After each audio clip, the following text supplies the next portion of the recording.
Hello, मैं हूं नेहा। आज हम पढ़ रहे हैं लाइवलीहुड इन अर्बन एरिया। हम पढ़ रहे हैं एनसीईआरटी क्लास 6 के चैप्टर 9 है हमारा, शहरी क्षेत्र में किस तरीके से लोग अपनी आजीविका चलाते हैं। ओके, तो शहरी क्षेत्र में आजीविका।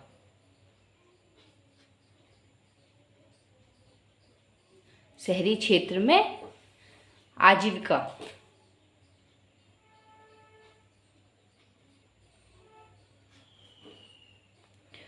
और आज है हमारा chapter 9 Indian polity class 6 NCERT का।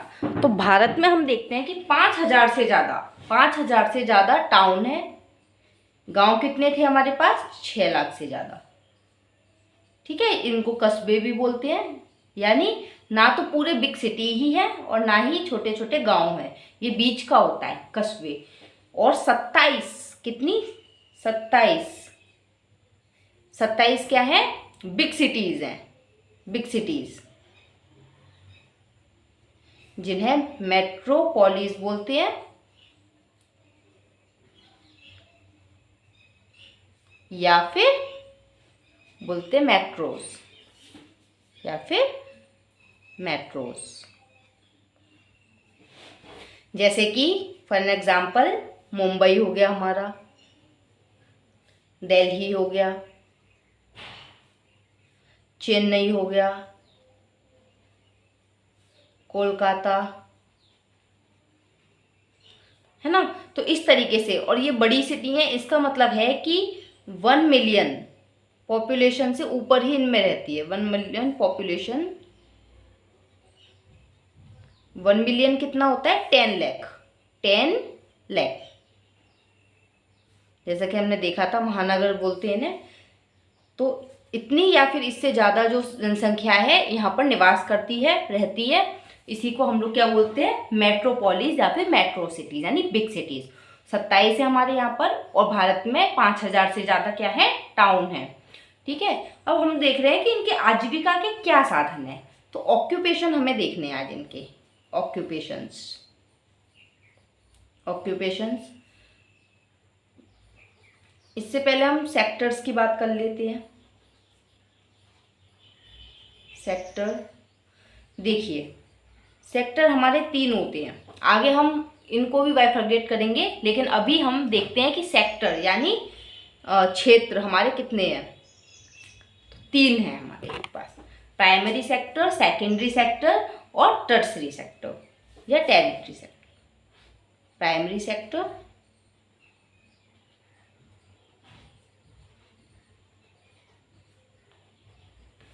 दूसरा आता है हमारी सेकेंडरी सेक्टर।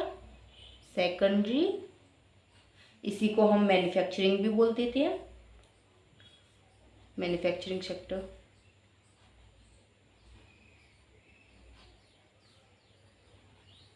तीसरा हमारा आता है टर्सरी सेक्टर।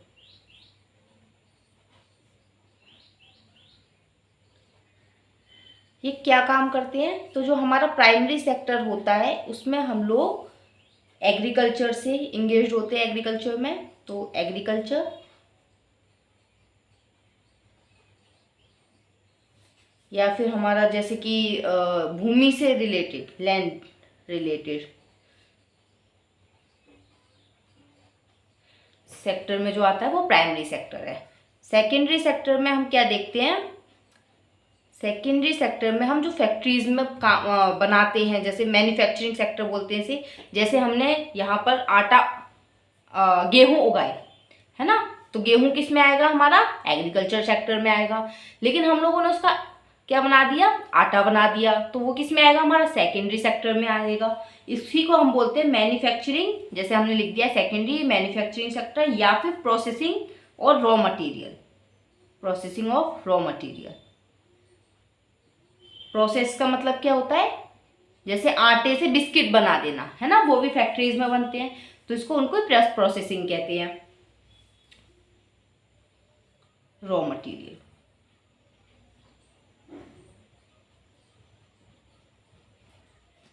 और टर्सरी सेक्टर में हमारा क्या आता है? अब उस आटे को बेचने के लिए भी तो चाहिए ना, कुछ बेचने के लिए, और जाएगा कहाँ पर? तो उसके लिए कुछ ट्रांसपोर्ट भी चाहिए। उसे फिर कोई बेचेगा भी, है ना। तो जितने भी हमारे सर्विस सेक्टर होते हैं वो हमारे किस में आते हैं, टर्शरी सेक्टर में आते हैं। सर्विस सेक्टर्स, सर्विसेज इसके अंदर इंक्लूड होती हैं। ओके, अब हम देख रहे हैं कि किस तरीके से लाइवलीहुड होती है। Types of livelihood in urban areas, types of livelihood in urban area, types of livelihood in urban areas.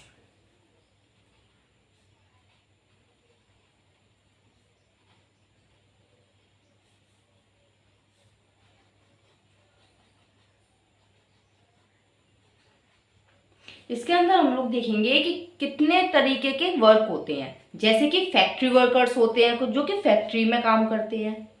कुछ क्या होते हैं, फैक्ट्री वर्कर।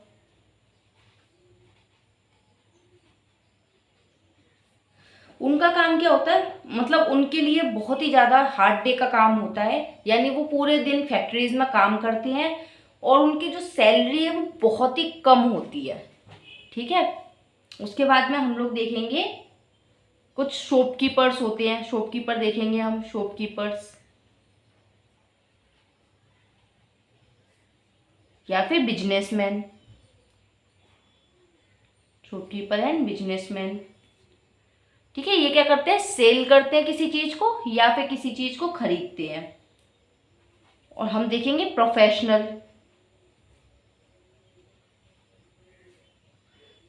ठीक है। कुछ प्रोफेशनल लोग होते हैं। तो प्रोफेशनल क्या करते हैं, ये टीचर वगैरह में, यानी सर्विस प्रोवाइडर होते हैं ये।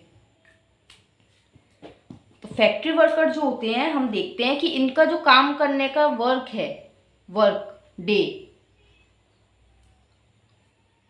ये बहुत ही ज़्यादा होता है। मतलब इनसे अपेक्षा की जाती है कि बहुत ज़्यादा रेगुलर, मतलब जब ये काम करें तो 8 घंटे ना करके ये ओवर टाइम करें, और इन्हें बहुत ही कम सैलरी मिलती है इसकी। और लेकिन ये अपना काम नहीं छोड़ सकते हैं। अगर ये अपना काम छोड़ेंगे तो क्या होगा, जो मालिक है वो इन्हें निकाल देंगे और इनकी जगह पे या तो दूसरे मजदूरों को ले आएंगे। सबसे बड़ी प्रॉब्लम इनकी ये है।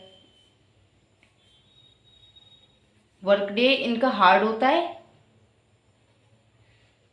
और सैलरी जो है वो इनकी बहुत ही मिनिमाइज होती है। सैलरी बहुत ही ज़्यादा कम होती है, बहुत ही डाउन होती है सैलरी। दूसरा, रेगुलर वर्क नहीं मिलता है इन्हें, सीजनल वर्क मिलता है। जैसे कि क्यों मिलता है इन्हें seasonal work, regular work not regular work. क्यों मिलता है, सीजनल मिलता है। हमें बताया गया है कि एक फैक्ट्री में एक अगर कोई काम करता है तो वो देखते हैं कि हमारे जो क्लोथ है, जैसे कि क्लोथ हमारे एक्सपोर्ट होते हैं, लेकिन वो कब होते हैं, हमारे सीजनल तरीके से, जैसे रसिया में, है ना। और मतलब एक्सपोर्ट होते हैं, लेकिन जैसे ही वहाँ पर ठंड ख़त्म होती है ये काम जो है बंद हो जाता है इनका। और फैक्ट्री वाले जो होते हैं वो मालिक इन्हें निकाल देते हैं। क्यों निकाल देते हैं, क्योंकि उनके पास में काम नहीं होता है। तो इस तरीके से इनका जो वर्क है वो रेगुलर वर्क नहीं है, बिल्कुल खेती जैसा ये हमारा, जैसे गांव में आजीविका होती है, हमें रेगुलर वर्क नहीं देखने को मिल रहा था वहाँ पर भी। तो ये जो है सीज़न के लिए, सीज़न की वजह से हमारे यहाँ पर मतलब सभी जगह बहुत बड़ी प्रॉब्लम फेस करनी पड़ती है लोगों को, क्योंकि रेगुलर वर्क नहीं है, रेगुलर सैलरी नहीं है, लेकिन काम तो सारे रेगुलर होते हैं हमारी ज़िंदगी के जो हैं, जीवन जीने के लिए।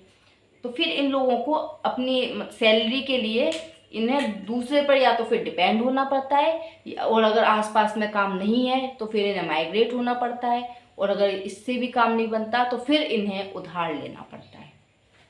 और उधार के चक्कर में फिर ये इतना ज़्यादा फंस जाते हैं कि इन्हें अपनी संपत्ति तक बेचनी पड़ जाती है। ये क्या करते हैं, शॉपकीपर एंड जो बाइंग बिजनेसमैन होते हैं, ये क्या करते हैं, ये किसी चीज़ को खरीदते और बेचते हैं।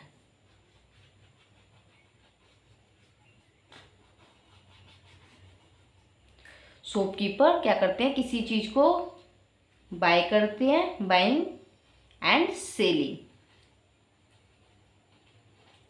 इसमें भी दो तरीके के हैं। एक तो होते हैं जो दूसरों के दुकानों पर काम करते हैं या फिर अपने ठेले वगैरह लगाते हैं, तो स्ट्रीट वेंडर, स्ट्रीट वेंडर। और एक है जो अपनी दुकान पर काम करते हैं, शॉप पर काम करते हैं। तो जो शॉप पर काम करते हैं, इसमें एक कहानी को बताया गया है। देखिए मैं आपको बताती हूँ कि पहले कोई एक छोटा काम करता था, उसके बाद में उसके घर वाले जो है हाथ बटा देते थे उसका काम में। उसके बाद में क्या, वो धीरे धीरे धीरे धीरे उनकी स्टेबल हो गई दुकान, और वो अब क्या बड़ी जो है एक बड़ी दुकान खोल ली उन लोगों ने, शोरूम टाइप में, है ना, शोरूम बना लिया। तो अब उनकी कमाई काफ़ी अच्छी है। और सरकार देखा जाए तो यही प्रयत्न कर रही है कि लोग बाग अपना छोटे छोटे काम को स्टार्ट करें, स्टार्टअप करें, जिसे बोलते हैं स्टार्टअप कल्चर इमर्ज हुआ है बहुत समय, बहुत 2-4 सालों में बहुत तेज़ी से ग्रो किया है स्टार्टअप। और उसके बाद में छोटे स्टार्टअप करके फिर एक धीरे धीरे स्टेप बाय स्टेप बढ़कर एक बड़ा कुछ कर रहे हैं, मतलब, है ना। तो सरकार पूरे प्रयत्न कर रही है, इसके लिए प्रयत्न कर रही है, बैंकिंग से लोन देना, बैंक सेक्टर से, और बहुत सारी स्कीम चला रही है, मुद्रा लोन योजना वगैरह, जैसे कि अभी ये चलाई थी, हम लोगों ने देखी थी, है ना, मुद्रा लोन स्कीम चलाई थी, और भी बहुत सारी स्कीम्स हैं। तो इसमें ये बताया गया है एक तरीके से कि आप क्या कर सकते हो, इससे इससे और दूसरों के लिए भी जॉब क्रिएट कर सकते हो। क्योंकि जब आपकी शोरूम बन जाएगा, जब आपका बड़ा सा, तो फिर आप क्या करोगे, आप दूसरों को भी उस काम में रखोगे, है ना। बहुत सारे लोग चाहिए फिर उस काम के लिए। तो हमें स्टार्टअप की तरफ एक तरीके से नज़रिया झुकाने का तरफ भी है सरकार का नज़रिया, कि हम स्टार्ट की तरफ अपना काम शुरू करें। दूसरे की सैलरी पे डिपेंड है, अच्छी बात है, काम काम काम होता है, छोटा बड़ा नहीं होता है, लेकिन स्टार्टअप बहुत तेज़ी से ग्रो हो, ताकि इंडिया में, जैसा कि हमने देखा था कि खेती में बहुत लोग जो है, प्रेशर बहुत ज़्यादा है, खेती के अंदर प्रेशर बहुत ज़्यादा हो गया है। और इसमें अगर एक जना खेती में एक पूरा का पूरा परिवार लगाए, है ना, तो वो एक इंसान भी कर सकता है। लेकिन क्योंकि वो एक इंसान, अब लोग वक्त ज़्यादा रहते हैं, उनके बच्चे भी उसी खेती में लगे रहते हैं, उनकी पत्नी भी उसी खेती में लगी रहती है, और वो खुद भी उसी खेती में लगे रहते हैं। तो इससे क्या होता है, हमारा जो काम है एक इंसान भी कर सकता है उसे, है ना, और सारे घर वाले मिलकर भी उतने ही काम करते हैं, काम तो बढ़ नहीं जाएगा, खेती का जितना काम है उतना ही होगा। लेकिन क्या हो जाता है कि उस पर प्रेशर आ गया है। क्या पता अगर वो एक इंसान, अगर नया काम होगा, कोई डाइवर्सिफिकेशन होगा, न्यू काम होगा, तो क्या पता उसकी पत्नी किसी उस काम को कर रही है, वो खुद दूसरे काम को कर रहा है, और खेती का काम किसी एक इंसान के द्वारा किया जा रहा है। तो इस तरीके से ज़्यादा आमदनी होगी, ज़्यादा पैसा आएगा, लोगों की लाइवलीहुड जो है उसमें इम्प्रूवमेंट आएगा। तो स्टार्टअप कल्चर इसीलिए, और मैन्युफैक्चरिंग में जो है, मैन्युफैक्चरिंग सेक्टर में हम स्टार्टअप कर सकते हैं, हम अपने प्रोडक्ट बना सकते हैं, उन्हें क्या कर सकते हैं, एक्सपोर्ट कर सकते हैं, है ना, इंपोर्ट कम करके एक्सपोर्ट कर सकते हैं। और इंपोर्ट कम करें ताकि हमारे जो आसपास के, जो भी हिंदुस्तान में पूरी नहीं हो रही है जो चीज़ें हैं, जैसे हम बहुत सारी चीज़ें अभी भी कहाँ से मंगाते हैं, इंपोर्ट करते हैं विदेशों से, है ना, तो वो चीज़ कम हो हमारी। जैसे सरसों का तेल भी आज हम बहुत सारे इंपोर्ट करते हैं, जबकि हमारे यहाँ पर सबसे ज़्यादा सरसों होती है, बहुत हम खाते बहुत है सरसों का तेल। तेल तो हमारे यहाँ पे, तेल में तो चीज़ें पूड़ी एंड फोड़ो हो के खाते हैं हम, है ना। तो बहुत सारी चीज़ें हैं जो स्टार्टअप से कंट्रोल हो सकती हैं, अच्छा हो सकता है। दूसरा क्या होगा, इससे बेरोजगारी कम होगी, जो कि सबसे बड़ी प्रॉब्लम इस समय इंडिया की है, बेरोजगारी। अर्बन, आपने सुना होगा कि पढ़े लिखे लोग बेरोजगार है ना, तो वो इसलिए हैं क्योंकि हमारे यहाँ पर स्किलिंग नहीं है, स्किलिंग बहुत कम है लोगों के अंदर। अभी ये योजना चलाई थी, कौशल विकास योजना, आप जाके देखेंगे सेंटर पर, जो कंप्यूटर सेंटर हैं उन पर सिखाया बच्चों को, मुझे नहीं पता जाता है या नहीं जाता, लेकिन बच्चे सीखे नहीं है कुछ भी, है ना। गवर्नमेंट ने योजना चलाई, किसी की जिम्मेदारी नहीं है, कोई सिखाना नहीं चाहता और कोई सीखना भी नहीं चाहता, ठीक है। और जब बच्चे सीखेंगे नहीं तो फिर किस तरीके से ये सर्विस सेक्टर में जाएंगे। सर्विस सेक्टर में हम हर किसी को तो नहीं डाल सकते हैं, है ना। तो इसलिए सर्विस सेक्टर में ये जा नहीं सकते। ऑलरेडी खेती पर प्रेशर बहुत ज़्यादा है, इसलिए इन्हें मैन्युफैक्चरिंग सेक्टर में हम शिफ्ट कर सकते हैं। तो इसलिए गवर्नमेंट पूरा फोकस दे रही है कि मैन्युफैक्चरिंग में स्टार्टअप खोले जाएं और मैन्युफैक्चरिंग में रिलेटेड फैक्ट्रियाँ खोली जाएं, ताकि बाहर से भी बाहर से भी गवर्नमेंट जो है वो पूरा प्रयास कर रही है कि अंदर हमारी कंपनीज आए, है ना, इनवाइट किया जा रहा है कंपनीज को इस तरीके से, ताकि मैन्युफैक्चरिंग ज़्यादा से ज़्यादा फैक्ट्रियाँ खुले हमारी। और जब फैक्ट्रीज खुल जाएंगी हमारे यहाँ पर, तो फिर अपने आप में ही लोग वागों को रोज़गार मिलेगा, है ना। जो बेरोज़गार लोग हैं उन्हें रोज़गार मिलेगा, तो फिर तो सब हैप्पी। तो इस तरीके से हम देखते हैं कि कुछ स्ट्रीट वेंडर है, कुछ अपनी ही शॉप पर काम कर रहे हैं। तो शॉपकीपर जो है वो खुद की स्वयं की सेल्फ, और वो लोग क्या करते हैं, एक छोटी सी दुकान करते हैं शुरू। उसके बाद में क्या होता है, वो धीरे धीरे करके उनकी एक्सपीरियंस हो जाता है उन्हें उस क्षेत्र में, और वो अच्छे से अच्छा काम करके अपनी फील्ड को बढ़ाते हैं। इसका एक फ़ायदा और है कि उनके बच्चे भी फिर उन्हें भी अच्छा खासा एक्सपीरियंस हो जाता है। तो बोलते हैं ना कि फैमिली वर्क हो गया है ये हमारा, है ना। जैसे मान लीजिए, पहली बात तो कोई भी काम छोटा बड़ा नहीं होता है, इस बात को अपने मन में रखें। अगर जैसे कुछ लोग बोलते हैं कि हमारा खानदानी काम है ये, है ना, तो बच्चे उनके एक्सपीरियंस होते हैं, कम से कम वो कभी बेरोजगार नहीं होंगे। तो इस तरीके से स्टार्टअप बहुत ही अच्छी चीज़ है, और हमें सबको देखना चाहिए, स्टार्टअप की तरफ बढ़ना चाहिए। तीसरे आते हैं हमारा प्रोफेशनल यानी टर्सरी वर्क। इसमें टर्सरी वर्क के सभी तृतीय क्षेत्र के लोग आ जाते हैं, जैसे कि हमारा प्रोफेशनल टीचर हो गए, हमारे टीचर्स, ठीक है, डॉक्टर्स हो गए, लॉयर्स हो गए। हमें स्किलिंग सब ज़्यादा से ज़्यादा सीखनी पड़ेगी। ईटीसी ये क्या करते हैं, ये सर्विस प्रोवाइड करते हैं।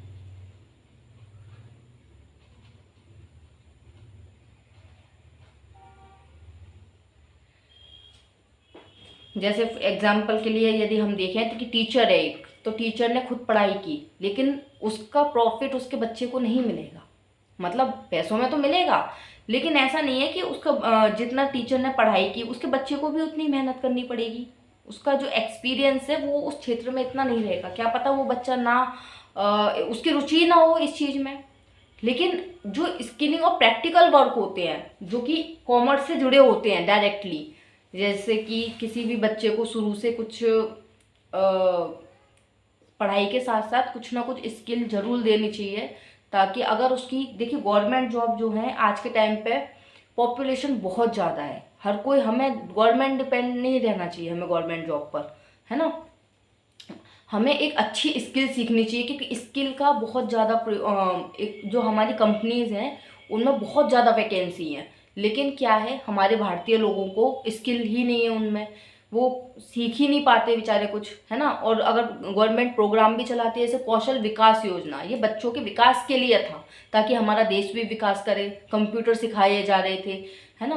कंप्यूटर अगर सीख जाता है कोई और अच्छा मतलब कोर्स कर लेता है, तो फिर जो उसकी डायरेक्ट जॉब लग जाती है, विदेशी कंपनी में भी जॉब लगती है, ठीक है। हमारा वर्क फ्रॉम होम भी होता है बहुत सारी जगह कंपनियों के थ्रू।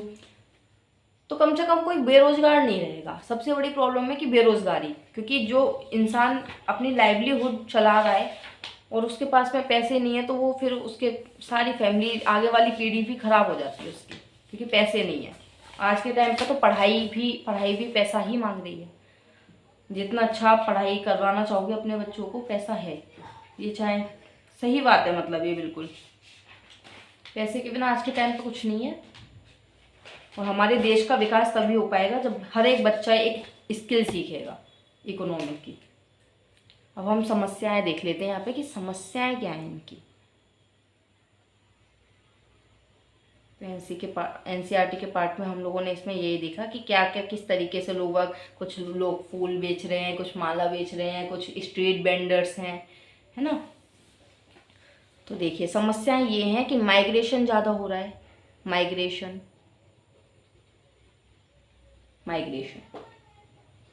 To city. इससे प्रॉब्लम क्या हो रही है, सबसे पहले तो ये माइग्रेशन हो क्यों रहा है। जैसा कि हमने देखा था कि गांव के अंदर काम नहीं है, उतनी ही फसल है, खेत हम लोगों ने देखे थे कि 2 एकड़, 80% जो किसान हैं वो बहुत छोटे किसान हैं, उनके पास में केवल 2 एकड़ तक ज़मीन है। 80% किसानों के पास, उसमें उनकी आजीविका नहीं चल पाती है, इसलिए उन्हें अलग अलग रास्ते ढूंढने पड़ते हैं अपनी कमाई के, अपने आजीविका, अपनी लाइवलीहुड को चलाने के लिए। अब ज़िंदगी तो जीनी है, तो अपनी लाइवलीहुड को जो चलाने के लिए वो लोग क्या करते हैं, शहर की ओर रुख करते हैं और माइग्रेट होकर या तो सिटी में ही बस जाते हैं, फैक्ट्री के आसपास में कुछ बस्तियां बसा लेते हैं छोटे छोटे तंबू टाइप में, और कुछ सड़क पर ही रहने लगते हैं बेचारे, है ना, क्योंकि वो अपना घर तो नहीं बना सकते हैं वहाँ पर। तो इससे क्या होता है, इससे स्लम एरिया विकसित हो जाती हैं। स्लम्स एरिया होती हैं जो बहुत छोटे छोटे बिना हवादार घर होते हैं, बिना ना लाइट की फैसिलिटी है उनमें, ना पानी की, है ना। तो वो जो डेवलप हो जाते हैं फैक्ट्रियों के आसपास में जो घर, उससे क्या होता है, उससे बीमारियां भी एकदम से, आप ये देख लीजिए कि सरकार को इस समय जब कोरोना आया था तो सबसे बड़ा डर क्या था कि जो मुंबई में एक बस्ती बसी हुई है, दिल्ली मुंबई में जैसे स्लम्स एरिया में, वहां पर किसी भी तरीके से बीमारी ना पहुंच जाए, है ना, क्योंकि हम लोग देख रहे थे कि एक हाथ के डिस्टेंस पर तो हम लोगों को एक व्यक्ति को रहना है जैसे कि, तो अगर वहां पर बीमारी फैल जाती है तो पूरी की पूरी जनसंख्या जो है वहां की, उसे बहुत ज़्यादा प्रॉब्लम फेस करनी पड़ेगी। तो इस तरीके से बीमारी, एक तो बीमारी बहुत तेज़ी से फैलती है, और लोगों का एक मानव अधिकार का भी मतलब प्रयोग वो नहीं कर पाते हैं, क्योंकि हम क्या सोचते हैं कि रोटी कपड़ा मकान शिक्षा और स्वास्थ्य, ये सब जो है ये हमारी बेसिक नीड्स हैं, है ना, हमें ये अच्छा चाहिए। तो फिर उनका इस चीज़ का भी हनन होता है। उसके बाद में उनका आधा पैसा जो है वहाँ पर, आधा पैसा कहाँ पर, उनका खाने में और रहने में ही खर्चा हो जाता है। खाने और रहने में, यदि वो रेंट लेकर रहते भी हैं तो इतना ज़्यादा उनका पैसा चले जाता है कि उनके परिवार के लिए बहुत ही कम पैसा बचता है।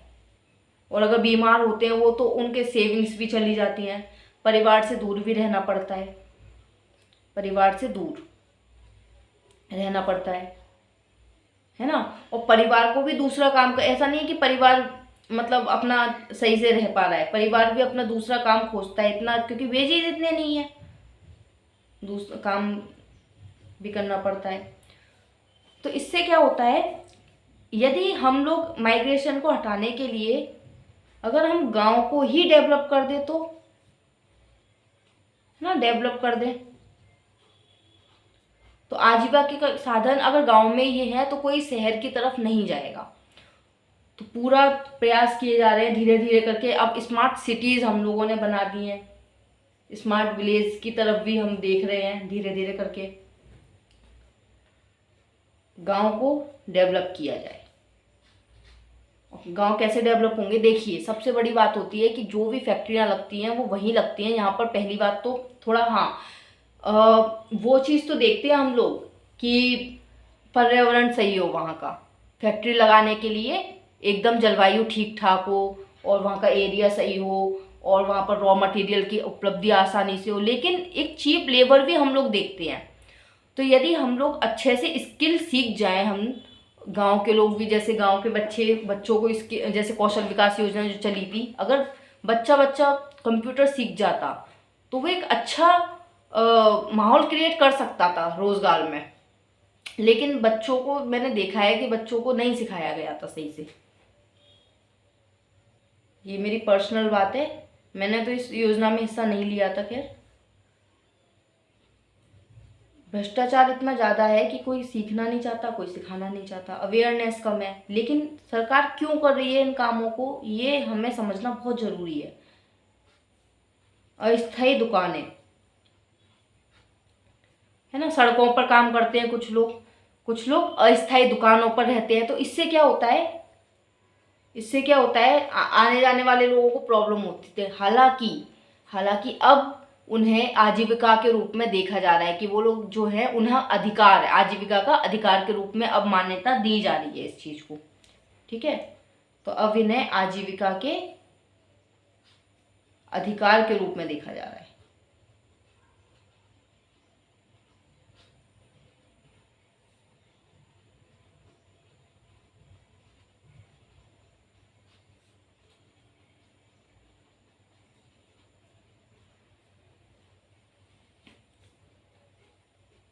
और लगभग लगभग 1 करोड़ लोग, 1 करोड़, ठीक है, 1 करोड़ फुटपाथ पर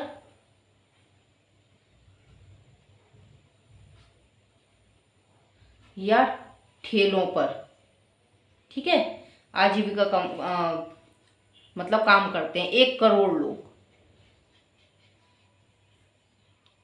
अब तो आजीविका का कानून जो है उस पर अधिकार कानून के रूप में से देखा जा रहा है। उसके बाद में कुछ बड़ी दुकानें हैं जो कि छोटी दुकानों से विकसित हुई हैं।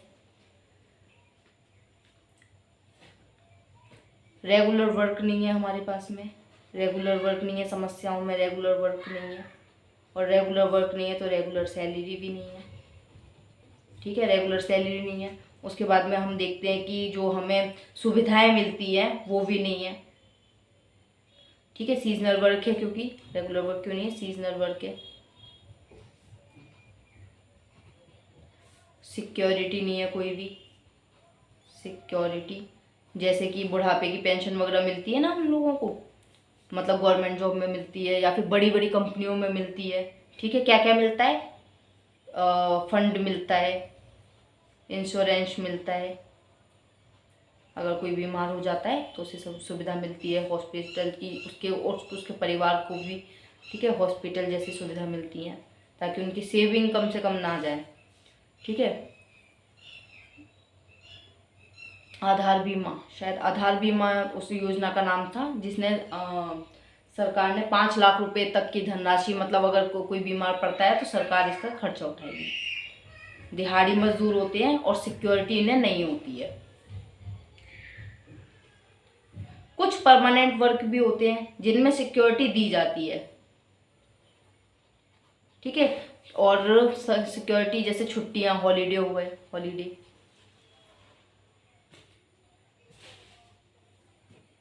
अब एक नया एरिया उभर रहा है इंडिया के अंदर, कॉल सेंटर एक नया तेजी से एरिया उभरा है ये। यहाँ पर क्या होता है, सेंट्रलाइज वर्क किया जाता है, डिजिटल वर्क, ठीक है। अगर किसी को भी कोई प्रॉब्लम हो या फिर किसी को किसी चीज़ के लिए जानकारी चाहिए तो कॉल सेंटर आपने देखे होंगे, कस्टमर केयर कॉल सेंटर। तो ये क्यों उभर रहा है हमारी इंडिया में, बाहर की कंपनियां भी इसके अंदर लगी हैं, क्यों लगी हैं, क्योंकि यहाँ पर देखिए सबसे बड़ी बात, इंग्लिश बोलने वाले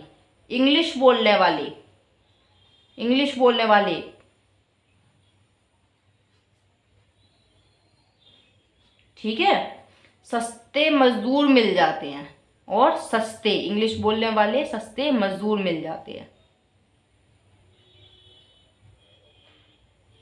लेबर, चीप लेबर।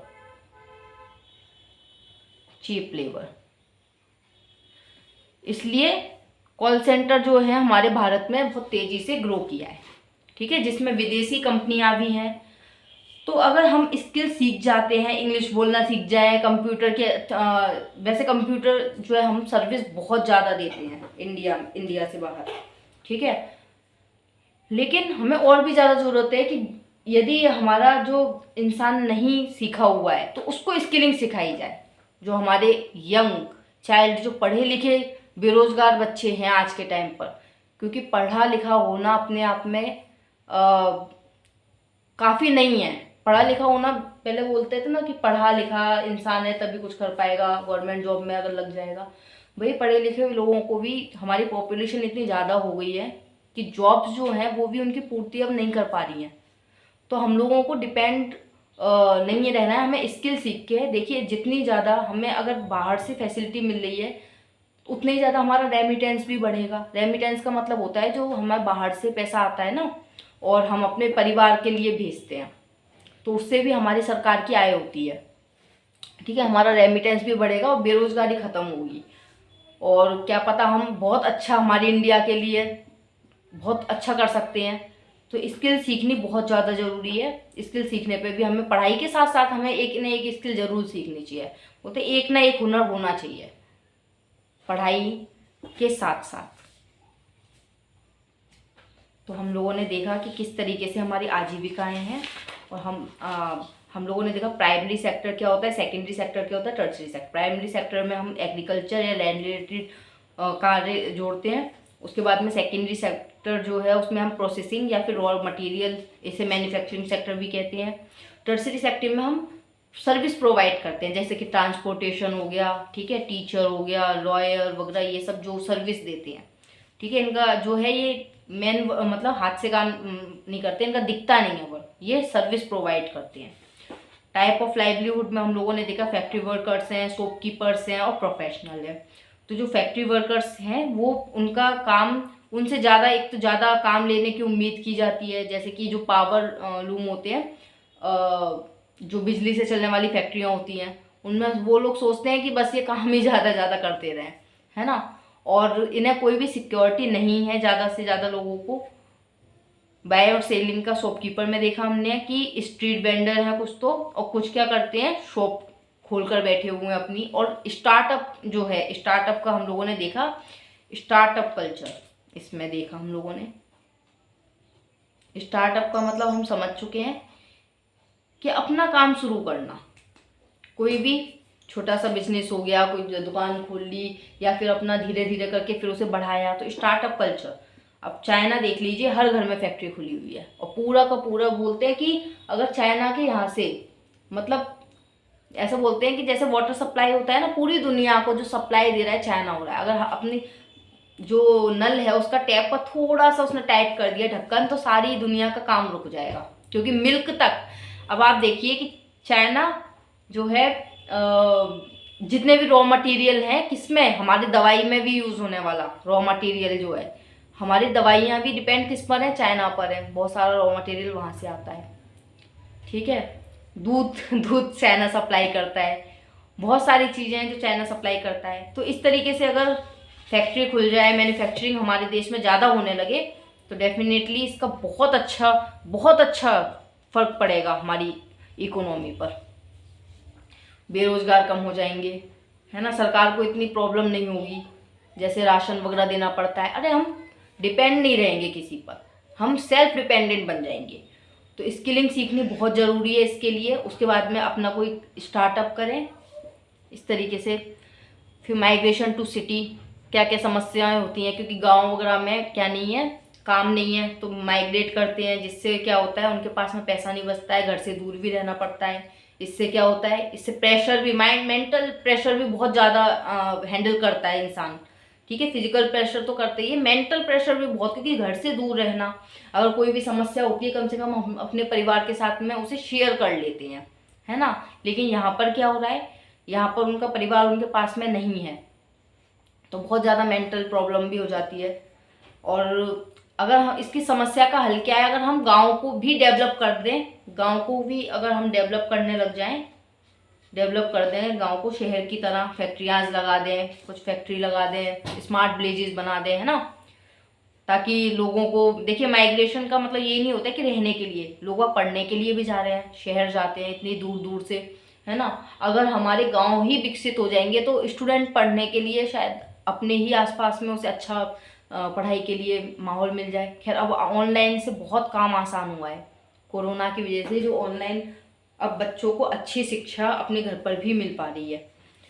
और भी हमारी समस्याएं देखी गई हैं कि सड़कों पर काम करने वाले स्थायी दुकानें होती हैं, कभी भी लोग जो हैं उनके जो पुलिस वाले होते हैं उनके मतलब उनको त्रिपाल वगैरह को हटाकर साइड में करवा देते हैं। आपने देखा भी होगा कि आज कोई नेता आ रहे हैं या फिर कुछ भी हो रहा है तो उनकी दुकानों को हटवा दिया जाता है, इससे उन लोगों को प्रॉब्लम फेस करनी पड़ती है। अब तो इस खैर से फुटपाथ पर और ठेलों पर कानून के नज़रिए से भी देखा जा रहा है कि भाई उनका आजीविका का हक है, ये हम नहीं छीन सकते। वो कहाँ पर करेंगे काम, वो भी तो हमारे देश के नागरिक हैं और उन्हें उनका सारा हक है भाई, है ना, नागरिक है वो लोग। रेगुलर वर्क हम लोग देखते हैं कि रेगुलर वर्क जो है नहीं मिलता है, सीजनल वर्क मिलता है, इससे भी समस्याएं खड़ी होती हैं। रेगुलर सैलरी नहीं मिलती है ना, रेगुलर वर्क नहीं मिलता, रेगुलर सैलरी नहीं मिलती है, सिक्योरिटी नहीं मिलती है। सिक्योरिटी में हम लोग देखते हैं फंड, जैसे कि बुढ़ापे की पेंशन होती है ना, उसे फंड कहते हैं। उसमें क्या होता है, हमारा थोड़ा थोड़ा हिस्सा जो है काट कर सरकार रख लेती है और हम लोग जब रिटायर होते हैं तो हमें दे दिया जाता है। तो बुढ़ापे की पेंशन, जैसे कि